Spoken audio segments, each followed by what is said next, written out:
नमस्कार, मैं अभिमन्यु कुमार आपके सामने एक नया शीर्षक लेकर आए हैं जिसका नाम है धम्मपद। ये किताब है धम्मपद, जिसे बौद्धों का गीता कहा जाता है। इनके लेखक हैं डॉक्टर भिक्षु धर्मरक्षित। ठीक है, तो अगर आप मगध यूनिवर्सिटी से स्नातकोत्तर हिंदी या प्रास्नातक हिंदी एमए इन हिंदी कर रहे हैं या करना चाहते हैं, तो उसमें सेकेंड सेमेस्टर द्वितीय सेमेस्टर में एक ऑप्शनल सब्जेक्ट है, ऑप्शनल, जिसमें कि संस्कृत, पाली, प्राकृत, भोजपुरी, मैथिली आदि में किसी एक विषय को चुनना होता है। तो आप उसमें संस्कृत या पाली ले सकते हैं। तो अगर पाली ले सकते हैं तो आपको इसमें धम्मपद पढ़ना होगा। ठीक है, तो धम्मपद बहुत जगह पूछा जाता है बौद्ध धर्म के बारे में, क्योंकि बिहार से अगर कोई भी एग्जाम होता है उसमें 1-2 प्रश्न धम्मपद से भी होता है, यानी बौद्ध धर्म से भी लिया जाता है, क्योंकि बोध गया भी धम्मपद का बौद्ध धर्म का केंद्र रहा है, जानते हैं। तो इसमें देखते हैं कि धम्मपद जो ग्रंथ है उसका परिचय क्या है। धम्मपद में भगवान बुद्ध ने अपने उपदेश पाली भाषा में दिए हैं, क्योंकि जिस समय उन्होंने बौद्ध भगवान बोध गया में जो अपनी उनकी भाषा थी उसमें सबसे प्रचलित भाषा पाली थी, जो कि समान लोग के वहाँ के लोग आसानी से मगध के क्षेत्र के लोग आसानी से समझ सकते हैं। और प्राकृत कठिन भाषा माना जाता था, क्योंकि संस्कृत के बाद पाली है उसका, इसके बाद प्राकृत आता है। उनके उपदेश में भिक्षु भिक्षुणियों ने कंठस्थ कर लिया था और उनके महापरिनिर्वाण ईस्वी पूर्व 543 के एक माह के उपरांत मगध के राजधानी राजगृह की संपन्नी गुफा में 500 भिक्षुओं ने एकत्र होकर भगवान बुद्ध के वचनों को संकलित किया था। इस संकलन का नाम त्रिपिटक रखा गया, क्योंकि संपूर्ण बुद्ध वचन 3 भागों में पिटकों में बांट दिए गए हैं। उसके नाम इस प्रकार हैं: सूत पिटक, विनय पिटक और अभिधम्म पिटक। पिटक का अर्थ होता है पेटारी या मंजूषा है। पठन पाठन की सुविधा के लिए इन्हें 3 भागों में बांटा गया। अब देखते हैं धम्मपद की विशेषताएं। धम्मपद जो ग्रंथ है, जिसे बौद्धों को गीता कहा जाता है, जिस प्रकार हिंदू धर्म का सबसे मुख्य ग्रंथ होता है गीता, उसी प्रकार बौद्धों के लिए धम्मपद है। तो धम्मपद पाली साहित्य का एक अमूल्य ग्रंथ है, यानी अमूल्य रत्न ग्रंथ कह सकते हैं। सबसे विशेष ग्रंथ है पाली भाषा का।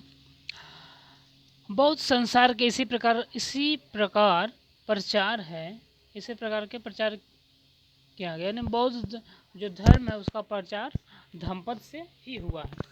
जिस प्रकार कि हिंदू का संसार में गीता का है, उसी प्रकार बौद्ध संसार में धम्मपद का है।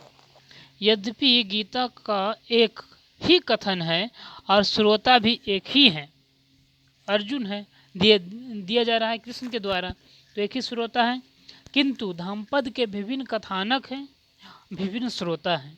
गीता का उपदेश अल्पकाल में ही समाप्त किया गया था, किंतु धम्मपद तथागत के 45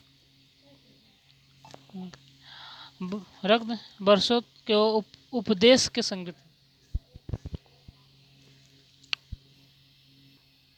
हाँ, बताया गया है कि धम्मपद है 45 वर्षों का उपदेश संग्रहित है।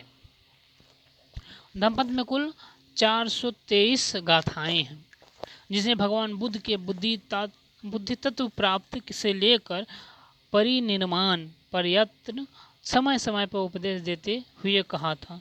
धम्मपद एक ऐसा ग्रंथ है जिसमें प्रत्येक कथा गाथा में बौद्ध धर्म का सार भरा हुआ है, जिसमें गाथाओं को सुनकर आज तक विश्व के अनगिनत दुख संतृप्त प्राणियों का उद्धार हुआ है। इन गाथाओं में सील, समाधि, प्रज्ञा, निर्वाण आदि का बड़ी सुंदरता के साथ वर्णन है, जिन्हें पढ़ते हुए एक अद्भुत संवेग, धर्मरक्ष, शांति, ज्ञान और संसार निर्विद का अनुभव होता है। धम्मपद का बौद्ध साहित्य का सबसे अधिक लोकप्रिय ग्रंथ है। श्रीलंका में तो प्रत्येक भिक्षु को अपने उपसंपदा से पूर्व इसे कंठाग्र यानी पूरा याद करके सुनाना पड़ता है। श्री अल्बर्ट जे एडमंड ने धम्मपद के अपने अंग्रेजी अनुवाद की भूमिका में लिखा है, यदि एशिया खंड में कभी किसी अविनाशी ग्रंथ की रचना हुई है वह यही है धम्मपद। इन कथाओं के अनेक विचारकों के हृदय में चिंतन की आग जलाई है। इनके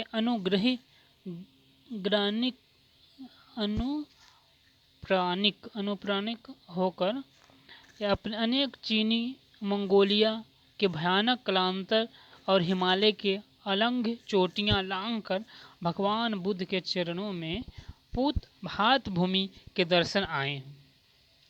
इन्हीं को महाराज अशोक ने, जिन्होंने प्राणदंड को निषेध किया, दास प्रथा को बंद किया, मनुष्यों और पशुओं तक के लिए अस्पताल खोले,